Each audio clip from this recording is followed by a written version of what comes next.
Tomales Bay is special because it is a remarkably protected, preserved body of water. There are hog islands in many bays in North America. Settlers would use the island sometimes to keep pigs on. That's probably what happened here, where they used it to keep hogs on. And our hog island is not very big, as you can see. It's pretty small. And talking to some of these old crusty wholesalers are saying, that's a horrible name. People think about pigs and dirt and blah, blah, blah. And now actually we have the trademark of the name Hog Island for shellfish and for restaurants.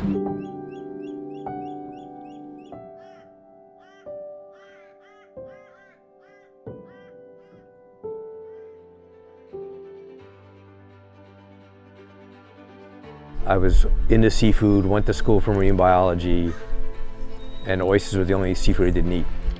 I really wanted to get into raising fish because I could see that as a wave of the future. We did from the very beginning is we realized that education was part of what we needed to do. We needed to educate people about why this is a great way to grow food and all that kind of stuff. So I think you have an opportunity when you come here not to only sit in a beautiful place and taste an incredibly great product, but you get to really understand a little bit more about where this food comes from.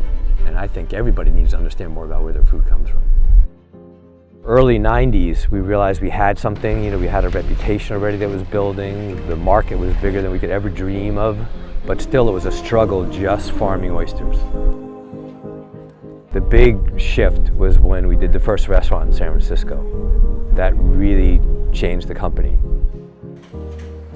Growing the oysters all the way to putting them on a plate. It was like, aha, this is it. This is going to work. If I'm shucking an oyster for somebody and I hand it to them, they tip it back, and what they're getting is the taste of all the flavors of where that oyster came from.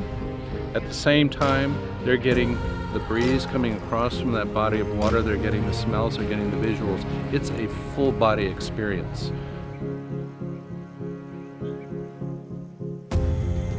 This is a way we can grow animal protein super sustainably. Not only are there not a lot of inputs, but it actually depends on a really healthy environment. The lower you go on the trophic scale, the less impacts you have in the ecosystem around it. Each one of those oysters that we're talking about are filtering the water. They're pumping 50 gallons a day. Anything that's reliant on the photosynthetic cycle is going to benefit from it. We as a business count on this place to be healthy. We've been through a lot. It hasn't been a smooth ride the entire time, but it's still a ride. We've been in a business relationship for 35 years, but the relationship goes back further. It started at Hog Island 40 years ago. Terry and I knew each other when I started at Hog Island, and then we finally convinced him to join, both feet in, full-throated in '88. The foundational impact is the connecting of the people to the food. And that's the influence we want to have on that ripple as it goes out with everybody that we touch. Part of the hope is that a business like ours can be successful because I think really in the end that business is part of the solution, not really the problem. It's about business helping solve environmental problems and social problems, not create them. Setting the sail and rudder in the right position is what we're all about. There's a lot of ways to look at it, but the most important thing here is to raise the awareness of this incredible organism. It's something that has untapped potential.